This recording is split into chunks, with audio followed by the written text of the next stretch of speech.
हाँ जी दोस्तों, तो कैसे आप सभी का एमटी क्लासेस में स्वागत है। मैं आपका दोस्त प्रियांशु तिवारी आपके लिए एक नई वीडियो लेकर हाजिर हूँ। जो फ्रेंड नए हो कृपया चैनल को सब्सक्राइब कर दे, वीडियो को लाइक कर दे और बेल आइकन को प्रेस कर दे ताकि मेरे द्वारा बनाई गई वीडियो की नोटिफिकेशन आपको मिलते रहे। चलिए वीडियो स्टार्ट करते हैं। आज की टॉपिक है अणु यानी मॉलिक्यूल। तो इसकी डेफिनेशन क्या होती है वो आप देख लो। किसी तत्व अथवा यौगिक का वह सूक्ष्म कण या वह छोटा कण जो स्वतंत्र अवस्था में यानी कि जो स्वतंत्र अवस्था में रह सकता है अणु कहलाता है। ठीक है ना, जो स्वतंत्र अवस्था में रह सकता है अणु कहलाता है। इससे एग्जाम्पल क्या हो सकते हैं?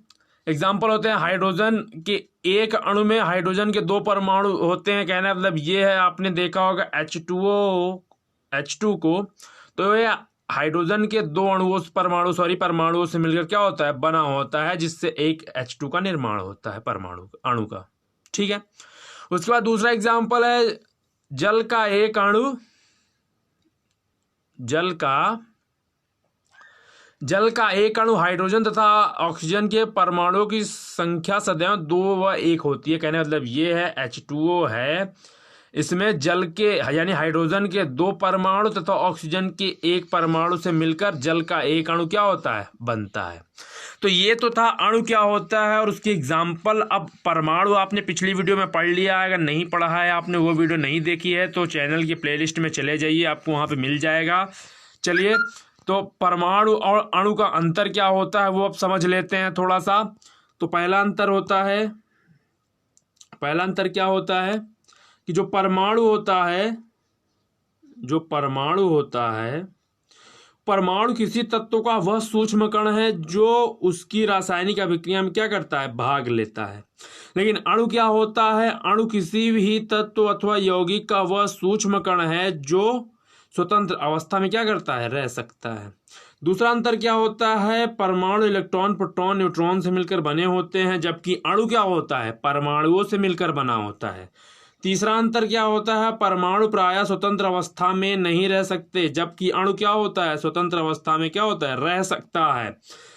और लास्ट अंतर क्या होता है इन दोनों में?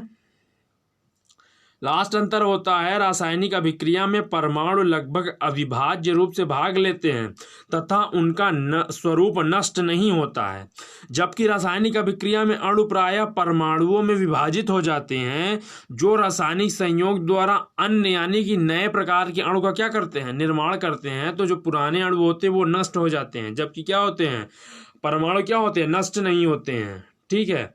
अब क्या है, परमाणु के मूल कण कौन से होते हैं? परमाणु के मूल कण होते हैं इलेक्ट्रॉन, प्रोटॉन तथा न्यूट्रॉन।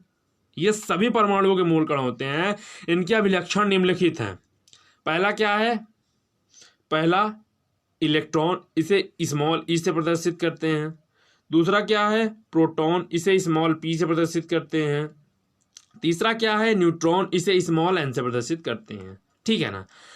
इलेक्ट्रॉन का द्रव्यमान ग्राम में कितना होता है? 9.1095 गुणित 10⁻⁻28 होता है ग्राम में। उसके बाद कितना? प्रोटॉन का द्रव्यमान कितना होता है? 1.6726 इंटू यानी गुणित 10⁻⁻24 ग्राम होता है। किसका? प्रोटॉन का।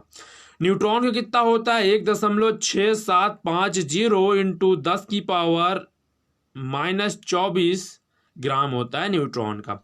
ये था इनका क्या, द्रव्यमान ग्राम में। उसके बाद इनका आपेक्षिक द्रव्यमान लगभग यानी कि हाइड्रोजन के रिस्पेक्ट में इनका द्रव्यमान कितना होता है? 1/1837 इलेक्ट्रॉन का। और प्रोटॉन और न्यूट्रॉन का जो द्रव्यमान होता है वो हाइड्रोजन के द्रव्यमान की क्या होता है, बराबर होता है।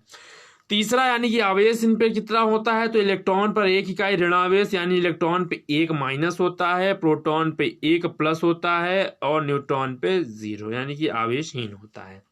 ठीक है। उसके बाद इनके खोज किसने की? इनकी खोजकर्ताओं के नाम क्या है? तो इलेक्ट्रॉन का जे टॉमसन ने किया, प्रोटॉन का रदरफोर्ड ने किया और न्यूट्रॉन का चैडविक ने किया। इनके सन क्या क्या थे?